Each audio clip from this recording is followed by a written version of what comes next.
अगर इस तरीके से बनाएंगे साबुत मूंग की दाल तो एक कटोरी क्या 4 कटोरी तो अकेले ही खा जाएंगे। बनाना भी आसान है, काफ़ी टेस्टी लगता है, बहुत ही हेल्दी है, तो एक बार ज़रूर ट्राई करें। अगर हमारी वीडियो आपको थोड़ा सा भी हेल्पफुल लगेगा तो प्लीज़ लाइक कीजिएगा, चैनल को सब्सक्राइब कर लीजिएगा, बेल आइकन को प्रेस कर लीजिएगा, जिससे हमारे वीडियो के नोटिफिकेशन आप तक पहुँचे।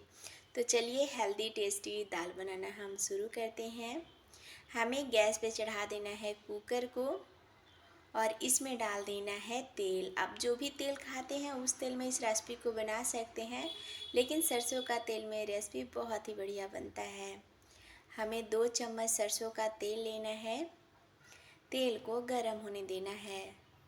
तेल गरम हो चुका है तो अभी हमें इसमें डाल देना है 1/4 चम्मच जीरा।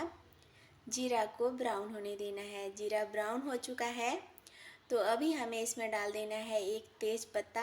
तेज़ पत्ता ज़रूर डालिएगा, इसका फ्लेवर इस दाल में बहुत ही बढ़िया आता है। और कोई भी हमें खड़े मसाले डालने की ज़रूरत नहीं है। और अभी हमें इसमें डाल देना है आधा चम्मच कूटी हुई लहसुन अदरक। कूट कर डालिएगा, इसका टेस्ट बहुत ही बढ़िया आता है। इसे हमें चलाते हुए आधा मिनट के लिए भून लेना है। ये भून चुका है तो अभी हमें इसमें डाल देना है एक लंबा लंबा पतला पतला कटा हुआ प्याज। इसे हमें चलाते हुए भूनना है जब तक कि अच्छे से नहीं भून जाए। हमें गैस का फ्लेम लो टू मीडियम रखना है। एक बार इस तरीके से साबुत मूंग का दाल ज़रूर बनाइएगा, बहुत ही टेस्टी लगता है, काफ़ी झटपट बन जाता है, सभी को खूब पसंद आएगा। तो देख सकते हैं प्याज को हमें थोड़े थोड़े देर में चलाते हुए भूनना है। अभी आप देख सकते हैं प्याज का कलर काफ़ी चेंज हो चुका है। प्याज में बहुत ही अच्छा गोल्डन कलर आ चुका है। प्याज भून चुका है तो अभी हमें इसमें डाल देना है एक बीच से कटा हुआ हरा मिर्च। अगर आप ज़्यादा तीखा खाना पसंद करते हैं तो ज़्यादा भी डाल सकते हैं। एक मीडियम साइज़ का टमाटर को पीस कर इसका प्यूरी बनाकर डालना है। आधा चम्मच हल्दी पाउडर। सारे मसाले ना छोटे वाले चम्मच से हैं। 1/4 चम्मच कश्मीरी लाल मिर्च पाउडर, इससे कलर बहुत ही बढ़िया आता है। 1 चम्मच धनिया पाउडर।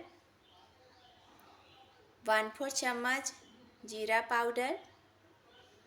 और अभी हमें मसाले को चला लेना है। गैस का फ्लेम हमें लो टू मीडियम रखना है और धीमे धीमे हीट पे हमें मसाले को 2 मिनट के लिए भूनना है। 2 मिनट में मसाले अच्छे से भून जाएगा। हमें इसे थोड़े थोड़े देर में चला लेना है।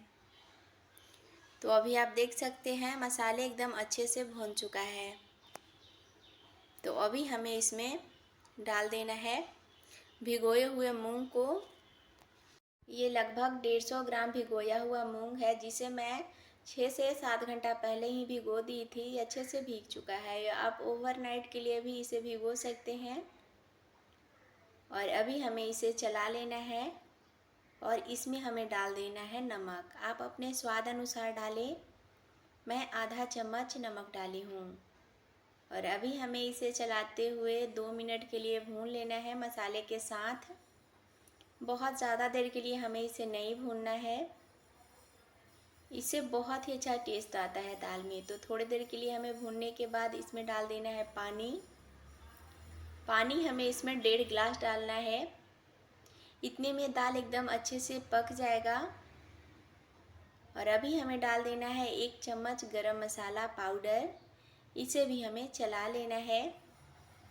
कुकर का ढक्कन लगाकर हमें इसे 2 से 3 सीटी आने तक पकाना है मीडियम हीट में। इतने देर में ये अच्छे से पक जाता है, क्योंकि मूंग को पकने में बहुत ज़्यादा टाइम नहीं लगता है। कुकर का प्रेशर निकल चुका है तो अभी हमें चेक करना है कि मूंग अच्छे से पका है कि नहीं। तो अभी आप हाथ से चेक कर सकते हैं, एकदम सॉफ्ट हो चुका है, क्योंकि मूंग को पकने में ना बहुत ज़्यादा टाइम नहीं लगता है। हमें इसे हल्का मिक्स कर लेना है। एकदम परफेक्ट बना है, ना बहुत ज़्यादा गाढ़ा है ना बहुत ज़्यादा पतला है। अभी हमें इसमें डाल देना है थोड़ा सा बारीक कटा हुआ धनिया पत्ता। इसे भी चला लेना है। आप चाहें तो इसे ऐसे भी खा सकते हैं, लेकिन मैं इसमें तड़का लगाऊंगी, जिससे इसका टेस्ट और बढ़ जाएगा। आप देखिए कितना यमी बना है। आप इसे रोटी, चावल, पराठे के साथ सर्व कर सकते हैं। सभी को काफ़ी पसंद आएगा। आप इसे ऐसे भी इंजॉय कर सकते हैं। तो अभी हमें गैस पे चढ़ा देना है कलछुल को। इसमें डाल देना है 1 चम्मच घी। घी गरम होने देना है। घी गरम हो चुका है तो अभी हमें इसमें डाल देना है 1/4 चम्मच कश्मीरी लाल मिर्च पाउडर। गैस का फ्लेम ऑफ करने के बाद, नहीं तो कश्मीरी लाल मिर्च पाउडर जल जाता है तो फिर इसका टेस्ट बढ़िया नहीं आता है। इसे हमें चला लेना है और अभी हमें दाल में तड़का लगा देना है। तो बहुत ही टेस्टी, बहुत ही यम्मी साबुत मूंग का दाल बनकर तैयार है। तो एक बार ज़रूर ट्राई करें।